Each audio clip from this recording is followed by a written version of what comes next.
அசோக் கிட்ட ஒரு break through எடுக்கிறாரு. அப்புறம் உமர் அக்மலும் யோனஸ் கானும் விளையாண்டுருக்காங்க. 2 பேருமே நிக்கிறாங்க. நல்ல ஒரு பார்ட்னர்ஷிப் போயிட்டு இருக்கு. உமர் அக்மல் வந்து வந்தாலும் ஒரு இன்டென்ட் தெரியுதுங்க. அடிக்கதான் போறாரு. இதுக்கு மேல எதுக்கு நான் தலைவர் ஆடிட்டு இருக்கேன்னு சொல்லிட்டு அடிக்க போறாரு. அப்புறம் உமர் அக்மலுமே வந்து விக்கெட் கொடுத்துறாரு. ஒரு கடத்துல 20 ரன் நம்ம அவுட் அடிச்சுட்டு அஃப்ரிடி உள்ள வராரு. 2 பேருமே வந்து அட்டாக் பண்ணி தான் ஆடுறாங்க. அஃப்ரிடியே வந்து அடிக்கதான் போகிற அப்படின்னு சொல்லிட்டு பாப்பீங்க. ஆனா வந்து ஒரு 15 பால் 9 ரன் அந்த ரேஞ்சில தான் வந்து அடிச்சுட்டு தலைவர் வந்து போரான இன்னிங்ஸ். அந்த மேட்ச் வந்து அவர் பிரகாசிக்கலங்க. ஆனா யுனஸ் கான் மட்டும் ஒரு இடத்துல வந்து உட்காந்து நல்லா விளையாடிட்டு இருக்காரு. அவரோட 50 வந்து கம்ப்ளீட் பண்ணிடுறாரு. ஒரு 37 பால்ஸ் 36 பால்ஸ் ஒரு சூப்பரான 50 அந்த டைம்ல ஒரு நல்ல கான்ட்ரிபியூஷன் அடிச்சு கொடுத்துறாரு. இந்த சைட்ல வந்து அம்மா தாசன் சொல்லிட்டு அவர் விளையாட வராரு. அவருமே வந்து பெருசா பிரகாசிக்காம அவுட் ஆயிடுவார். சீக்கிரம் விக்கெட் கொடுத்துருவாரு. அதுக்கப்புறம் மிஸ்பால் வராரு.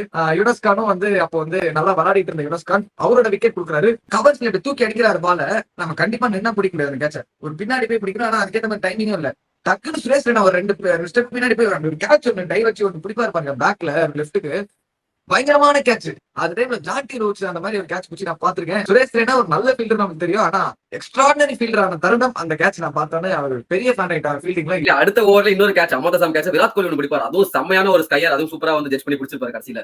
ரெய்னா பிடிச்ச கேட்ச் ரொம்ப கஷ்டங்க. சில பேரால தான் பிடிக்க முடியும் அந்த கேட்ச்லாம். ஒரு பயங்கரமான ஸ்டார்ட்டுக்கு அப்புறம் ஓகேஷான ஒரு எண்டிங்னே சொல்லலாம். 329 ஃபார் 6 ஒரு டோட்டல் வந்து பாகிஸ்தான் முடிக்கிறாங்க. 330 டார்கெட் வைக்கிறாங்க. இமாலய டார்கெட். அது ஏன் இமாலய டார்கெட் நான் சொல்றேன்னா டாக்கால ஒரு பவுலிங் பிட்ச் நீங்க வந்து 330 அடிக்கிறதெல்லாம் வந்து கனவுலயே யாருமே நினைச்சு பார்க்க மாட்டாங்க ஓடி மேட்ச் எல்லாம். அது வந்து டப்புன்னு விக்கெட் போயிடும். நம்ம பங்களாதேஷ்குள்ள டூர் போகும்போது நீங்க பாத்துருப்பீங்க நிறைய மேட்ச். அந்த மாதிரி ஒரு பிட்ச்ல எப்படி வச்சாங்க? பிட்ச் சரியில்லையா, பவுலர் சரியில்லையா, பேட்ஸ்மேன் சூப்பரா இருக்கிறாங்க, எதுவுமே நமக்கு தெரியல. அப்படி ஒரு பசிட்டா இருக்கும்போது சச்சின் டெண்டுல்கர் விளையாடுவாரா இல்லையா அப்படின்ற ஒரு கேள்வி எல்லாம் இருந்து தருணத்துல ஒரு இடி மாதிரி குதிச்சுங்க அந்த 330 டார்கெட்.